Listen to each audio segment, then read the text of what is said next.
Kita record. Oke. Ini kita mulai dari pertama. Ya, di pengantar biofarmaka. Biofarmaka ini nanti kita menurut Mercy tidak harus banyak kuliah begini, tapi kita coba akan berbasis project. Artinya kita banyak di di laboratorium dan penyelesaiannya di laboratorium.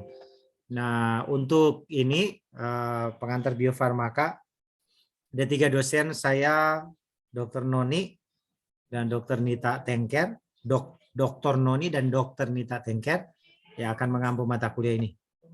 Nah, ini diperkecil. Sorry, perkecil karena nggak bisa ternyata. Sebelum Ner masuk pada silabus, Ner kasih dulu pengantar untuk biofarmaka. Biofarmaka seringkali diartikan sempit. Maksudnya begini, ada sebagian pengajar atau sebagian orang menganggap bahwa biofarmaka ini hanya dibatasi pada jenis-jenis tumbuhan atau tanaman yang dapat berkhasiat obat atau dipergunakan untuk penyembuhan, pemulihan, atau bahkan tanaman atau bagian tanaman atau tumbuhan yang dipergunakan untuk tujuan kosmetik.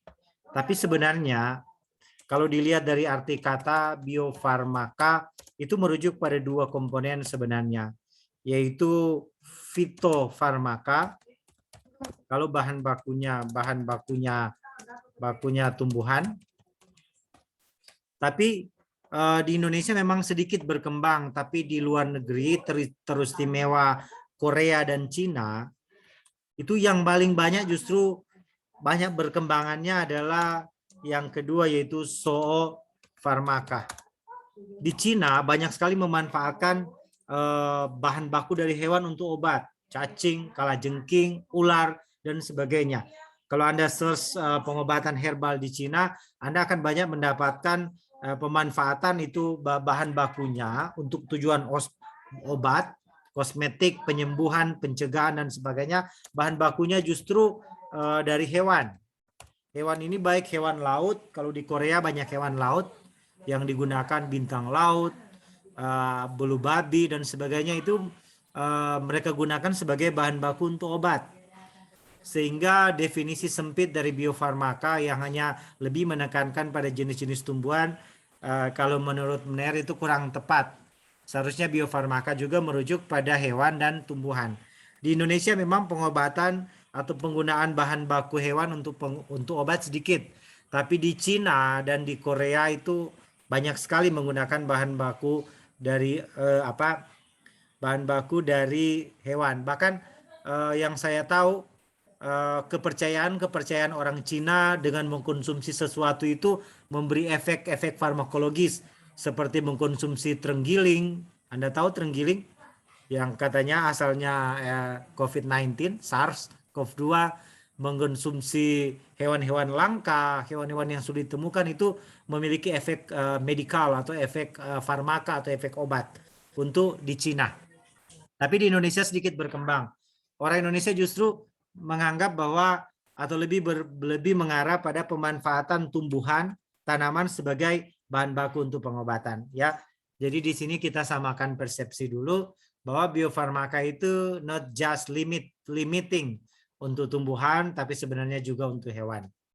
Orang-orang di Indonesia sebenarnya ada pemanfaatan. Saya tahu orang yang mendapat penyakit tipes biasanya mereka mengambil cacing. Cacing dikeringkan, baru dijemur, baru diberikan pada orang yang kena tifus. Itu kan sebenarnya fungsinya adalah fungsi biofarmaka, walaupun baru mengarah ke biofarmaka. Nanti kita lihat sebentar. Bahkan ada yang suka mengkonsumsi hati ular, empedu ayam dan sebagainya, karena katanya memiliki efek farmaka atau efek medikal, efek obat. Tapi kita bahas sebentar, ya. Oke, jadi kita coba bagi dulu biofarmaka menjadi fitofarmaka dan zoofarmaka. Nah, materi akan kita selesaikan di sini itu pendahuluan ruang lingkup, sementara menjelaskan sampai 2 pertemuan ini ya, sampai sejarah biofarmaka. Baru kita akan bahas tumbuhan obat etnomedikal, sedikit hewan, metabolit sekunder, efek farmakologis, metabolit sekunder tumbuhan, baru kita masuk pada kerja lab yaitu pengembangan biofarmaka, fitofarmaka. Coba kita ke arah zoofarmaka. baru kita selesaikan jurnal, selesaikan proyek di laboratorium. Jadi mata kuliah kita berbasis proyek. Saya tidak akan meminta ujian semester ke Anda, tapi ujian semester Anda adalah presentasi proyek yang Anda akan lakukan. Proyek itu sudah disiapkan pada akhir dari pertemuan hari ini. Nah, sebelum lanjut, orang ada apa dulu? Ada penyamaan persepsi. Di Indonesia ada istilah jamu, ada istilah obat herbal, ada istilah fitofarmaka. Nah, kalau jamu itu tanpa pengujian apa namanya, belum dilakukan pengujian secara ilmiah. Maksudnya begini, jamu itu diwariskan cara pembuatannya secara turun-temurun. Di Jawa banyak sekali orang yang mengerti dengan jamu karena secara turun-temurun, secara etnomedikal itu orang tahu bahwa ramuan jahe dan sebagainya kalau dicampur dan sebagainya dan seterusnya itu memiliki efek-efek farmakologi, baik efek mengobati, efek mencegah, atau efek-efek selain farmakologi ada fungsi kosmetik dan sebagainya. Jadi itu jamu ya. Jamu itu tanpa belum dibuktikan secara ilmiah tapi secara empirik. Maksudnya secara empirik itu berdasarkan pengalaman, berdasarkan kebiasaan, tradisi dari masyarakat tertentu. Sehingga ramuan jamu itu biasanya melewati lebih dari 3 atau 4 generasi. Itu merupakan simplisia sederhana, bisa dalam bentuk serbuk atau rimpang, daun atau akar kering yang diformulasi dengan air, diminum dan dipikir atau diyakini memiliki efek farmakologis walaupun belum dibuktikan secara ilmiah. Jadi berdasarkan pengalaman, orang kalau minum air jahe, orang kalau minum air kunyit, orang kalau minum ramuan akar-akar tertentu dijadikan satu, diminum itu memiliki efek farmakologis, misalnya anti pegalinu dan sebagainya. Anda sudah tahu itu.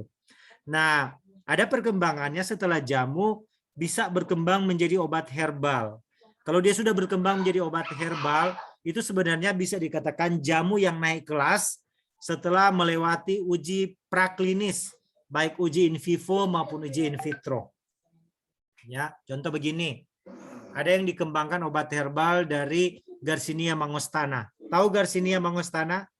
Garcinia mangostana atau manggis. Manggis. Manggis itu kan sudah ada obat dari yang manggis yang menurunkan kolesterol atau anti hiperlipidemia. Itu awalnya dipercaya dalam bentuk jamu, tapi diuji in vivo dan uji in vitro ini maksudnya begini. Mereka uji di laboratorium misalnya pada tingkat enzimatis bahwa sesuatu atau zat aktif yang ada pada Garcinia mangostana yang awalnya jamu itu memiliki efek menurunkan atau menghambat pembentukan kolesterol. Itu uji in vitro. Menghambat enzim misalnya HMG CoA reduktase. Ada senyawa yang dapat menghambat hidroksimetilglutaril koenzim A reduktase, enzim yang kunci dalam pembentukan kolesterol, ternyata dia mampu menghambat. Secara in vitro itu diuji dari laboratorium. Baru uji in vivo-nya, dorang ambil tikus. Tikus itu dibikin dalam keadaan hiperlipidemia atau sengaja diinduksi atau diberi pakan makanan yang menyebabkan DP tingkat lipidnya atau kolesterolnya tinggi. Hiperlipidemia atau hiperkolesterolemia. Lalu tikus itu dibagi dalam kelompok-kelompok. Kelompok kontrol, kelompok uji, ada berapa dosis mungkin yang digunakan. Setelah diuji akan ditemukan dosis atau dosis berapa yang memiliki efek paling baik dalam menurunkan lipid atau kolesterol pada tikus. Itu uji in vivo. Jadi obat herbal sudah ada riset di dalamnya. Obat herbal sudah melewati uji in vitro dan uji in vivo. Uji in vitro di laboratorium atau menggunakan tikus dan sebagainya. Ya. Kalau uji in vitro masih pada tingkat enzim atau uji pada bakteri dan sebagainya. Itu uji in vitro. Saya rasa Anda sebagai mahasiswa biologi harus paham benar perbedaan antara in vitro dan in vivo. Akan jadi sesuatu yang tidak baik kalau Anda tidak bisa membedakan uji in vitro dan uji in vivo. Ya, sekali lagi uji in vitro dikatakan di cawan Petri atau misalnya masuk baru pada uji enzim. Ambil ekstrak, ditambahkan ekstrak ini dapat menghambat enzim A, enzim B, enzim C, misalnya enzim yang terlibat dalam pembentukan enzim yang terlibat dalam pembentukan kolesterol. Kalau enzim ini dihambat, teorinya kolesterol tidak akan terbentuk atau dirusakkan dan sebagainya. Itu uji enzimatis, masih in vitro. Tapi ekstrak yang sama diuji pada tikus, organisme. Kalau in vivo sudah menggunakan organisme, lalu tikus dibikin DP kolesterol tinggi, lipid tinggi, lalu diberikan serangkaian uji pakai dosis A, dosis B, dosis C, dan seterusnya. Dan didapatlah pada uji itu bahwa dosis mana yang terbaik menurunkan kolesterol atau lipid. Itu uji in vivo. Nah, kalau sudah melewati tahapan uji in vitro dan uji in vivo seperti ini, itulah masuk pada kelompok obat herbal. Jadi kalau jamu belum ada uji-uji atau riset ilmiah. Nah, mata kuliah kita membahas tentang biofarmaka. Salah satunya adalah fitofarmaka. Kalau fitofarmaka sudah lebih tinggi lagi. Sekali lagi, fitofarmaka sudah lebih tinggi lagi. Dia selain telah melewati uji in vitro, uji in vivo, juga telah melewati uji praklinis dan klinis. Jadi tambah 2 uji ya kalau fitofarmaka, uji praklinis dan klinis. Apa itu uji praklinis? Apa itu uji klinis? Nah, uji praklinis dan uji klinis itu uji yang sudah dilakukan pada human, pada manusia. Pada manusia atau hewan yang dekat dengan manusia. Misalnya kerah, kalau praklinik ya. Jadi sudah ada uji yang lebih tinggi lagi. Kalau pada pada obat herbal cuma uji pada tikus, pada uji in vivo dan in vitro. Kalau pada fitofarmaka sudah pada uji klinik, praklinik dan klinik ya. Fitofarmaka itu ujinya lebih tinggi, sudah terstandar. Jadi uji ini sudah mengarah pada sudah dibuktikan ke manusia, tidak hanya ke tikus untuk biofarmaka. Nah, ini perbedaannya Anda bisa lihat. Jamu itu obat tradisional, dibuatkan berdasarkan resep turun-temurun, aman sesuai syarat yang ditetapkan, baru klaim khasiat dibuktikan berdasarkan data empirik, pengalaman. Orang kalau minum jamu ada efek-efek farmakologi. Apalagi di Jawa, jamu itu suatu tradisi yang sulit dihilangkan, yang bukan mau dihilangkan ya, tradisi yang sangat dipercaya. Bahkan masyarakat Indonesia itu sekian persen lebih percaya pada pada jamu dan obat herbal dibandingkan dengan obat sintetik. Nah, beda dengan obat herbal. Tadi obat herbal sudah sedikit terstandar dari ekstrak tumbuhan atau hewan maupun mineral, sudah ada uji in vitro, sudah ada uji in vivo, bahkan pada definisi Kementerian Kesehatan ini Balai POM, untuk obat herbal bukan hanya uji in vivo dan uji in vitro, sudah ada uji praklinik, sudah dibuktikan secara ilmiah, lebih tinggi lagi dari yang Ner jelaskan sebelumnya. Berikut sudah ada standar pembuatan ekstrak, sudah ada standar pembuatan obat yang higienis, sudah ada standar uji toksisitas maupun uji kronis. Kalau ini standar yang lebih tinggi yang ditetapkan oleh Balai POM. Kalau Ner mau tanya, yang minyak, siapa yang orang Minahasa Selatan di sini ada? Lau. Ya, Ner. Di Minahasa Selatan di daerah mana itu menghasilkan minyak itu? Minyak apa kata? Minyak tawang atau minyak apa itu? Di bagian mana? Pernah dengar enggak? Di jalur Amurang ke sana ada kan obat herbal atau jamu yang dorang hasilkan dari minyak dan ramuan minyak. Itu masuk apa? Obat herbal atau jamu? Dari penjelasan Mer, sekaligus ujian saja ini. Kuis. Ya kan ada yang di bagian sana minsel yang minyak tawang kalau saya tidak salah dengar. Tapi dia jual itu cuma aja label-label. Atau minyak apa? Minyak yang orang dia jual dah, yang orang babajalang. Itu masa obat minyak herbal? Harapan, ya, bisa minyak saja. Harapan tumbuh. Minyak Harapan itu ada kode Balai POM atau tidak? Belum, Kang? Belum, Stomer. Nah, kalau tidak ada kode Balai POM, itu masuk jamu atau obat herbal? Jamu, Mer. Oke, bagus. Jadi, kalau dia sudah melewati terstandar, sudah diuji, Balai POM tidak akan mengizinkan tanpa melewati tahapan ini untuk obat herbal. Ya, walaupun dia secara empirik memiliki khasiat, orang makan ini sekarang kan untuk COVID dong bilang, konsumsi ini dan seterusnya, itu bisa secara empirik. Tapi untuk masuk pada kategori obat herbal terstandar itu harus ada uji-uji ilmiah. Apalagi sudah masuk pada fitofarmaka. Fitofarmaka bisa dari obat tradisional, tapi dia sudah melakukan uji klinik pada manusia dan dosisnya pada hewan, percobaan yang dikonversi ke manusia. Sudah sangat tinggi untuk biofarmaka. Anggaplah mata kuliah ini orang tahu DP alur. So itu karena itu mata kuliah ini bagus sekali kalau orang dapat satu contoh kasus, misalnya ya di suatu masyarakat kalau dia sakit X, dia ambil 3 jenis daun, direbus, diminum. Itu kan jamu. Ya. Itu masuk kategori jamu. Ya bisa. Kalau di biofarmaka Anda akan teliti secara in vivo dan in vitro, lebih bagus dia mengarah ke biofitofarmaka. Jadi orang di mata kuliah ini orang coba buktikan minimal orang nyenak sampai tahu di sini, orang sampai di uji in vivo dan uji in vitro, atau orang sampai di mengetahui senyawa apa yang ada di sana sesuai dengan instrumen laboratorium yang orang punya, ya. Berikut, ini lanjut. Kalau ada pertanyaan bisa Anda sebentar. Nah ini ada logo ya. Kalau ngoni orang pergi di toko, orang beli mana kategori jamu, dia ada tumbuhan, mana kategori obat herbal, mana kategori fitofarmaka. Kalau Anda dapat logo begini sebagai mahasiswa yang telah mengontrak mata kuliah ini, Anda bisa jawab, oh ini jamu, ini baru diwariskan turun temurun, belum ada uji ilmiah laboratorium, ini baru berdasarkan kebiasaan empirik. Kalau Anda dapat logo seperti ini, Anda oh ini obat herbal terstandar. Dia sudah uji in vivo, sudah uji in vitro, sudah ada uji praklinik, tapi belum ada hasil uji pada manusia.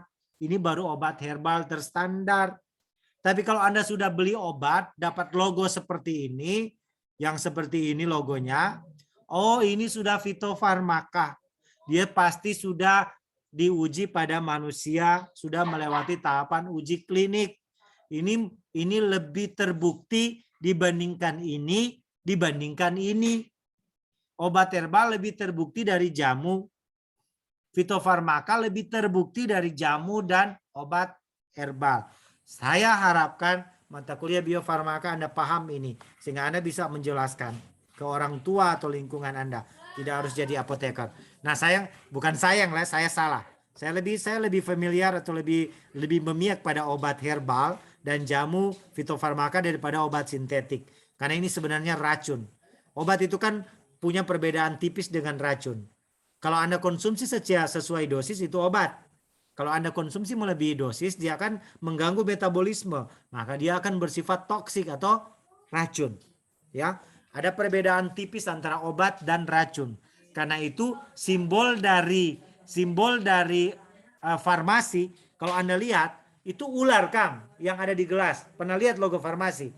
Ular Hippocrates. Ular yang bergulung di gelas kok keluar DP racun. Jadi obat itu beda tipis dengan racun. Remember itu. Terutama obat sintetik, ya. Sudah Anda bisa bedakan jamu, obat herbal dan fitofarmaka. Nah, ini tahapan perkembangannya. Nanti orang bahas lanjut ini, tapi berikan gambaran umum untuk pengembangan biofarmaka. Pertama, pemilihan bahan.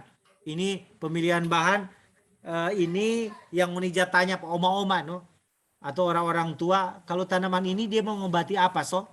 Kenapa dia kenapa? Nah, torang pada tahap pemilihan bahan, torang ada istilahnya analisis kandungan.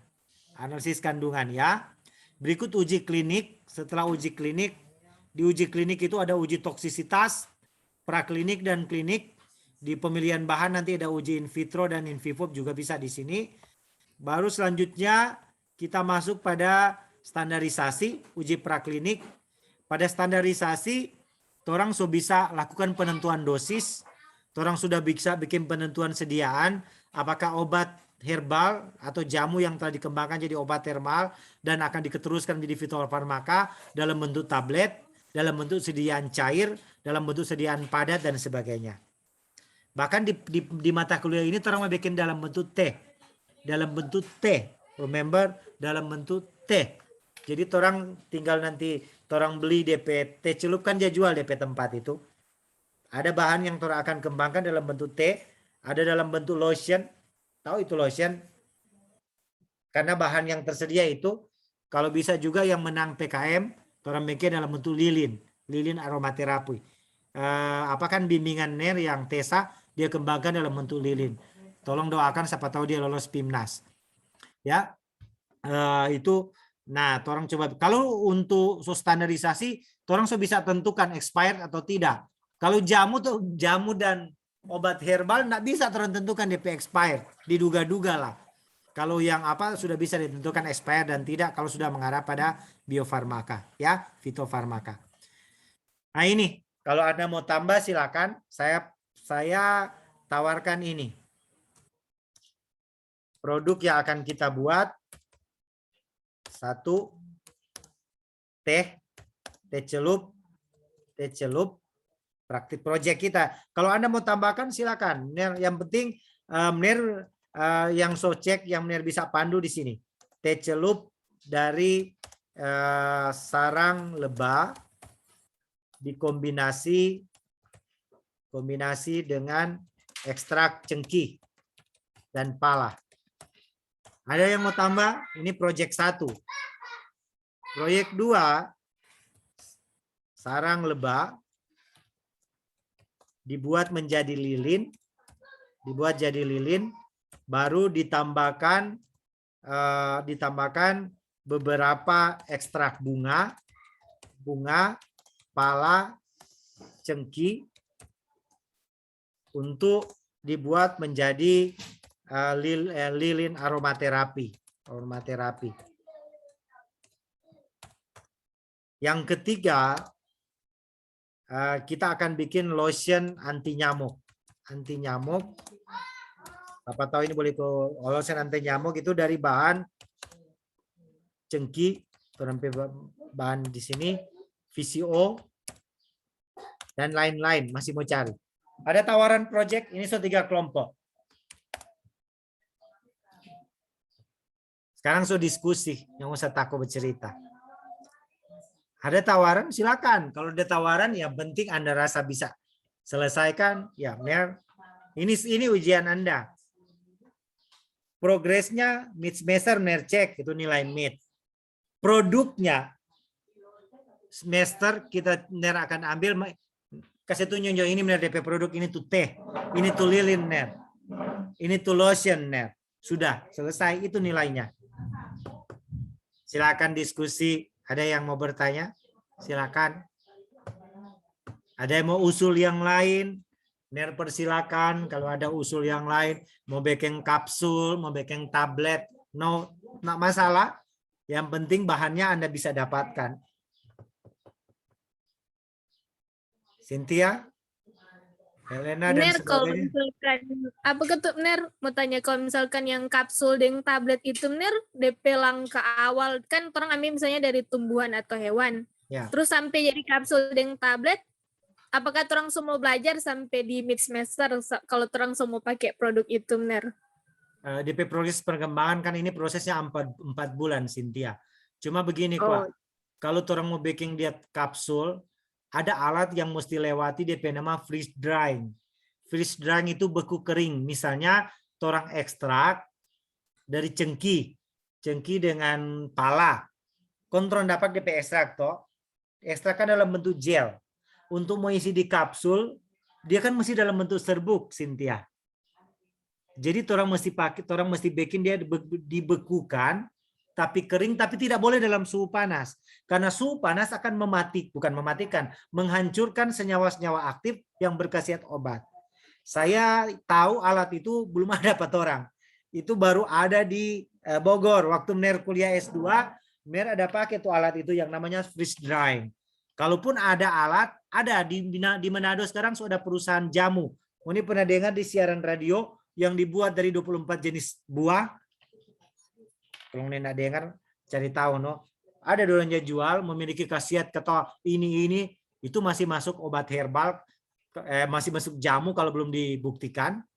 Saya enggak tahu kalau dibuktikan atau belum. Ya, boleh Cynthia, tapi dengan catatan itu. Coba silakan kalau masih ada pertanyaan. Tolong, semua habis waktu ini. Silakan. Masih ada tambahan? project? Megawati, Maria. Oke, kalau enggak, Ner ini project Ner satu orang satu. enggak, Atau Sem- bagaimana? semua mau bahagi 3 atau mau bahagi 4. Oke, karena waktunya tipis, nanti lanjut di apa ya, di grup WA. Tetapi tolong kalau mau tambah jangan lewat 5. Ini ada berapa kotek semua? Dan ingat, 13 orang. semakin banyak berarti semakin banyak kerja. Kalau lebih ini karena ini butuh kerjasama, ini butuh pembagian sampai ambil sampel dan seterusnya. Menir pikir sampai di sini dulu, semua habis waktu dan di perekaman semua terlalu panjang. Nanti kalau ada pertanyaan di grup, nanti kalau mau tambah project silakan. Menir akan kasih di grup ini. Kalau Anda akan tambah project silakan, tapi dengan catatan apa namanya, jangan lewat 5 nih. Jangan lewat 5. Menir akan kasih di grup kalau mau tambah project ya silakan. Berarti kalau cuma 3 bikin 3 kelompok, kalau 5 bikin 5 kelompok. Dan ini sudah akan mulai jalan sambil kuliah. NER hanya akan padatkan 2-3 kali pertemuan teori. Selanjutnya di lab. Oke? Tidak ada ujian, bukan tidak ada ya, jangan salah komunikasi. Ujian mid semester itu dalam bentuk penilaian project based learning ya. Karena ini yang dianjurkan kementerian. Penilaian ujian mid semester saya akan minta mana DP progres pembuatan kapsul, lilin atau lotion.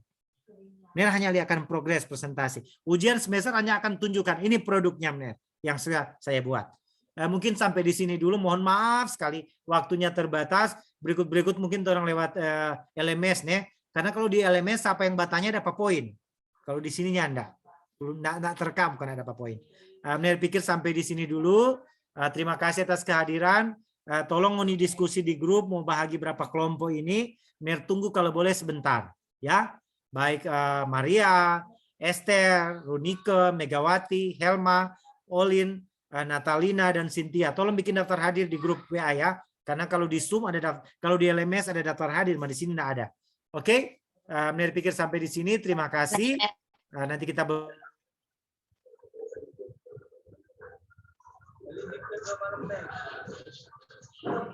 Terima kasih, Mener.